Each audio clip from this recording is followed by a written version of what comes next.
Hello, my name is Todd Fetterman. I teach economics here at the Feliciano School of Business at Montclair State University.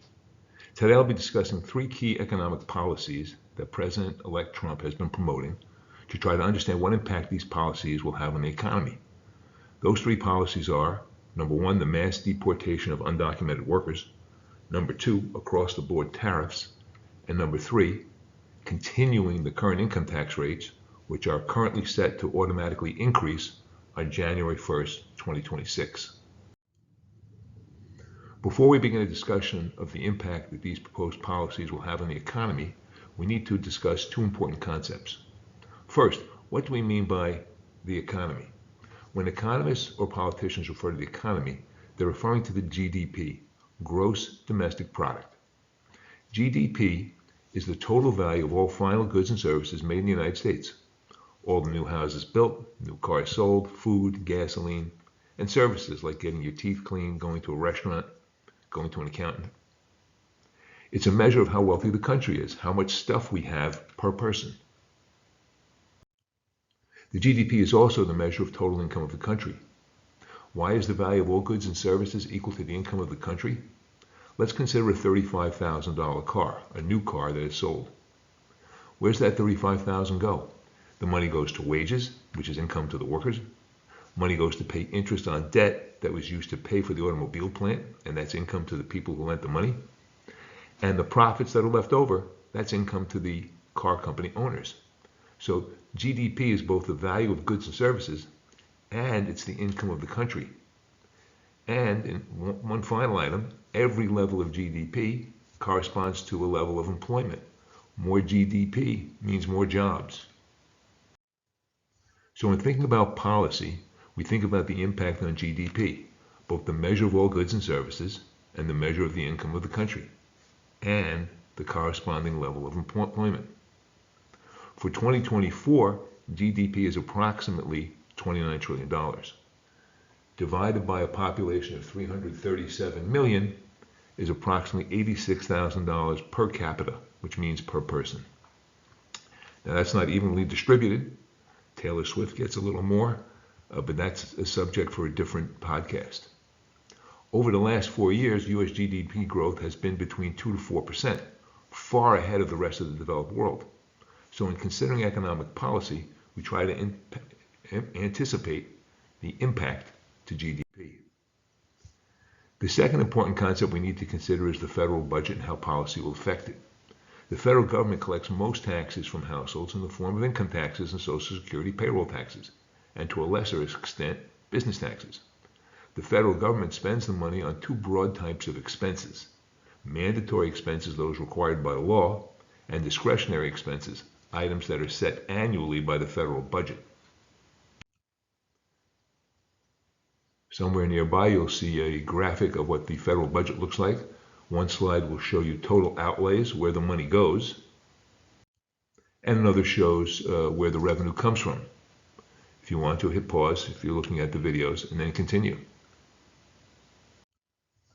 The mandatory expenses are Medicare, Social Security, and interest on the national debt. We have no choice, we have to pay those.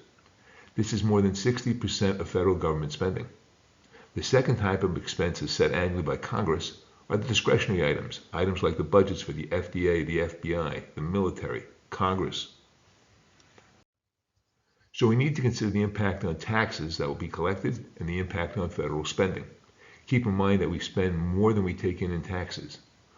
We fund this deficit by borrowing the shortfall, and that adds to the national debt.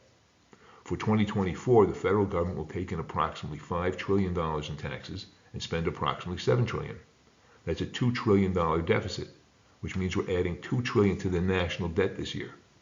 Right now, the national debt is estimated to be approximately $35 trillion.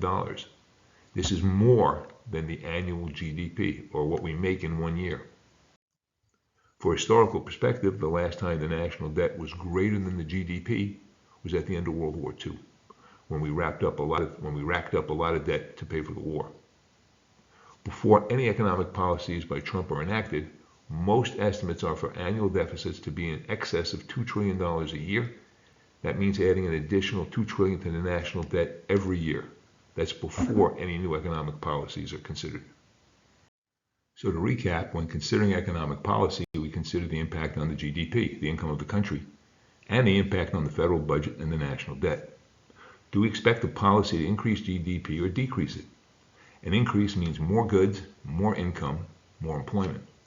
A decrease means less goods, less income, less employment. And how will it impact the budget? Will it increase the deficit and require more borrowing? Which brings us finally to the policy. The number one policy repeated by Trump like a drumbeat is to deport immigrants that do not have a green card.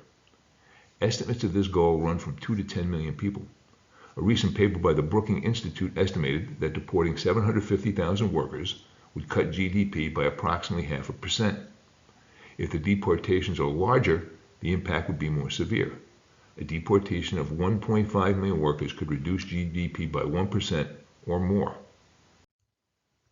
Then there is the multiplier effect. Less GDP means less income. That's less money spent at Walmart, less money spent at McDonald's. Both Walmart and McDonald's might have to cut back some of their employment because they're getting less revenue. Also, many, not all of these people, are paid on the books, which means they're paying into Social Security. So this will reduce federal tax revenue. But this is very difficult to assess. But it will reduce revenue and therefore increase the deficit and the debt needed to cover the deficit. The effect on certain industries would be catastrophic. Agriculture, construction, and hospitality all imply large numbers of undocumented workers. A mass deportation would be a major disruption causing shortages. And when a good or service is in short supply, the price invariably goes up.